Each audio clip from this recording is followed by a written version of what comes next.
Doctors had warned that Andreas Lubitz was unfit to fly, and yet he did so anyway. Medical records were seized indicating an existing illness and appropriate medical treatment. The fact that torn-up sick notes from recent days and from the day of the crash were found support the current preliminary assessment that the deceased hid his illness from his employer and from his colleagues.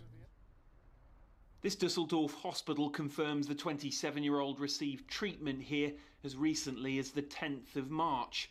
For what, we don't yet know. His medical record has been handed to German prosecutors.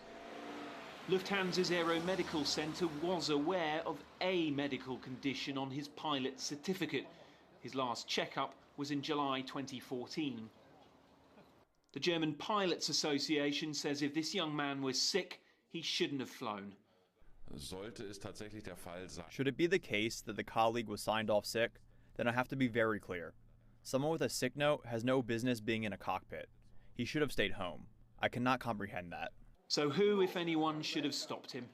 The president of the German Association of Aviation Doctors says responsibility lies with the pilot. I can tell you that one time we had a patient in our practice. He was inconspicuous when he came in and when he went out, but he was in fact psychotic. There was no advance warning. There was no way for a psychiatrist to diagnose that. This can always happen. That could happen in the tram, on a train, on a ship.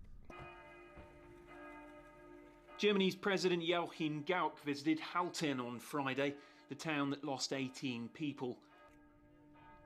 There and across all 16 countries whose citizens were on board, what happened is becoming clearer, but there are still questions.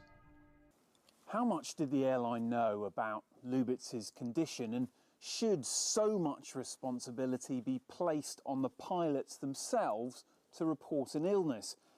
Now, when it comes to cockpit security, carriers have been very quick to respond and make changes. Well, after Friday's developments, there are more calls now for improvements to ensure that what happened over the French Alps this week can never be repeated.